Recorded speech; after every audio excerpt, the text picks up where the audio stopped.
alors c'est pour vous préparer à ce que vous allez manger maintenant.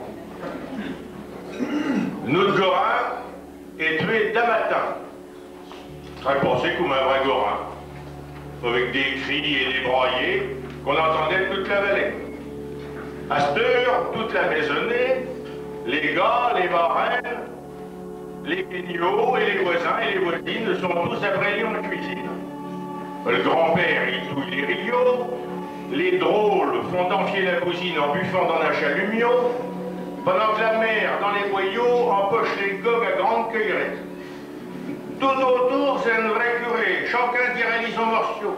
À coup douce race, à coup de couture, on coupe, on sale, terre tout travail. Et moi, de voir ces funérailles, je pense qu'il y a des chrétiens vraiment qui n'auront point assurément autant de monde à leurs enterrements. Défunt Gorin, tout le long de sa vie, ne pensait qu'à souhait, à bien manger, à se tenir toujours la panse bien remplie, à boire, à dormir, à fouger, dans le gigouri et dans la bouse, pour toujours rigoler quelque chose, et n'aimait point d'arranger. Eh bien, de même, il y a des mauvais riches qui ne sont point partagés de le miche, qui ne pensent qu'à toujours s'arrondir, et que les enfants espèrent à mourir pour enfin voir le tirelire. Et c'est de ceux-là qu'on entend dire, respectez de vous, comme de vous de porc, bah, qui ne feront du bain qu'après le mort. Bon appétit. Bon appétit.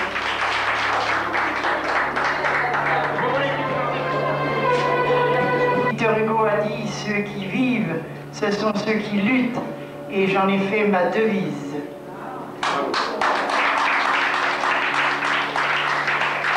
Qui, vous le savez, a rénové le parler d'Anjou, qui était oublié ou même méprisé. Les gens qui parlaient patois, c'était des paysans, c'était des gens moins intéressants. Il n'y avait plus que les gens de la ville qui comptaient. Juste retour des choses, nous sommes revenus au folklore et au parler d'Anjou. Un des premiers rimiaux d'Anjou de Marc Leclerc, dont le livre est épuisé, mais qui, nous l'espérons, à l'occasion du cinquantenaire de sa mort, va être réédité avec l'aide du Conseil général. Et à ce sujet, je suis dit bavarde quand même, et j'ai des bonnes choses à dire. À ce sujet, voulez-vous noter que le 8 novembre prochain, le 8 novembre, c'est un samedi, à la Ménitrée, sera inaugurée la nouvelle installation du musée Marc Leclerc. En effet, André Hurruel, qui était l'exécuteur testamentaire de Marc Leclerc et qui avait des tas de souvenirs de lui, avait légué à la Ménitrée, lieu où il est mort, dans une maison qu'il avait appelée le Jouk, c'est-à-dire l'endroit où les poules dorment, avait donné tous les souvenirs de Marc Leclerc à la mairie de la Ménitrée, qui n'a pas eu chance. Le musée s'est d'abord installé au manoir Jeanne de Laval, puis il en a été éjecté par les marchands de graines, et puis il est arrivé à l'ancienne gare de la Ménitrée, d'où il a été à nouveau expulsé, et maintenant la mairie de la Ménitrée a décidé de reconstituer ce musée à la mairie. Et le 8 novembre, nous allons inaugurer ce musée avec le concours des amis du folklore, des compagnons des terroirs, de la compagnie Marc Leclerc, de tous les amis que vous connaissez du folklore angevin. Et à cette occasion, il y aura donc l'inauguration du musée, un vin d'honneur et une soirée consacrée à Marc Leclerc. Raymond et moi, nous faisons partie des gens qui diront des rimiaux d'Anjou de Marc Leclerc. Voici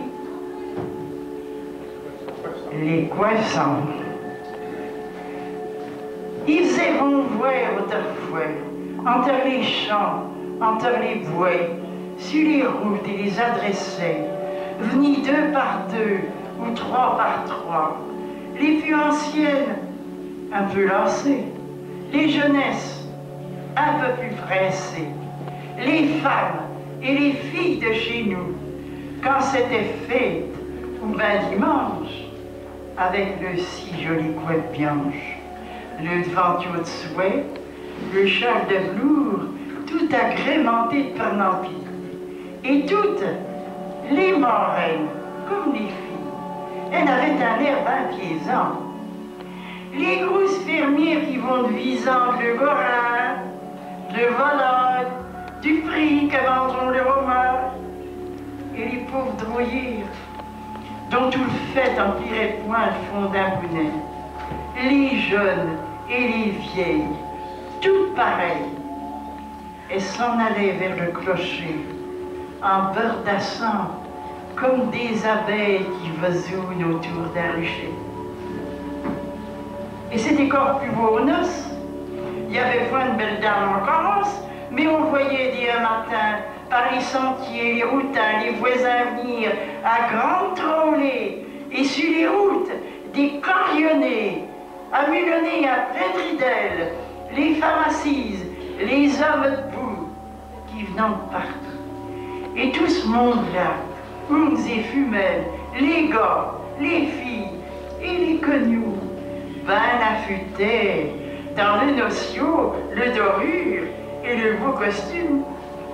Les hommes, point beaux comme de coutume, en chapeau rond, en gilet noir, les plus farouds, pour se faire voir banquier comme des gars de la noblesse, avec un habit à queue de pèse. Mais ce qui était le plus beau à voir, c'était les femmes et le coiffage, chacun portant sien son village. Celle de Torfou et le bergotte qu'elle derrière faite comme un sapote.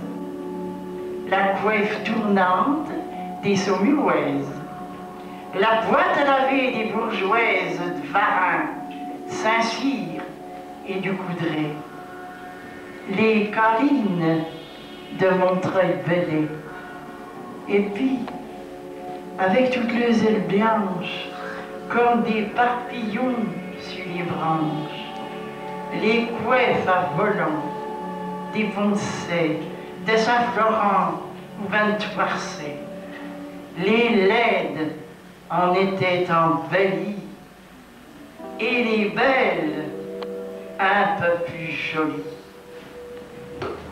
Ah, c'était un spectacle bien plaisant, comme verra puis hier à présent. À cette heure, nos filles et nos drôlières, qu'on va sur quelques diable à la pio, veulent rassembler aux vilotières et quittent la coiffe pour le chapiot. Elles veulent prendre les modes de la ville, se mariner son point de la ville, et ça le va, sauf vous de respect, mais comme un ventio en agoret. Mais quelle dame de ville qu'on a à faire, qu'elle se regarde devant et derrière. Elle pense qu'elle change d'affutio, elle dit qu'on aura le plus grand ventio, le plus grand cumette, ou bien encore un sarnac, elle se dévissait le corps, pour paraître selon les années, tantôt chétive, tantôt en pied. Mais nos filles ne ferment qu'au point de temps à penser à ces ballonneries. Elles veulent quand même en faire autant. Seulement quand on fait les batteries, qu'on va au foin et aux batteries, qu'on pense les vaches et les gorins, qu'on porte de gros charges les reins, qu'on sue, qu'on travaille et qu'on peine par tous les temps tout le long de la semaine, on apprend guère à s'attifer, à se blanchir, ni à se coiffer. Aussi, te cache nos fumées, mettre de ces chapiots de demoiselles, qu'on des grands mots tout envirés, sur la bonne grosse boule barbuisante, le cheveu bien lisse et bien tiré. Il me semble, en regardant quelques-unes, qu'on a mis sur une boule de four un rondiot à sécher les prunes. Et en tornou, voyons, j'ai pointeux. Et quel chapeau, quel bouillet de fleurs, quel salade de toutes les couleurs, c'est des jardins, des champs de légumes. Des fois, c'est à peine s'il pourrait en passer une par une porte charretière. Et d'autres fois, il en passerait d'estro ensemble par une chatière. Il y en a qui ont la forme d'un poisson, d'autres d'un panier, d'autres d'une casserole. Et sur tout ça, des tendouisios, des agas, des pies, et des gras, des puputes et des coucous qui manquent du bec qui dansent le cou. La moins glorieuse de nos femelles, à tout au moins le coupionnage qui fatiguent au-dessus de son musio. Ils perdent leur temps et le vécu à seule fin de se foutre sur la tête ce que les osios portent au père.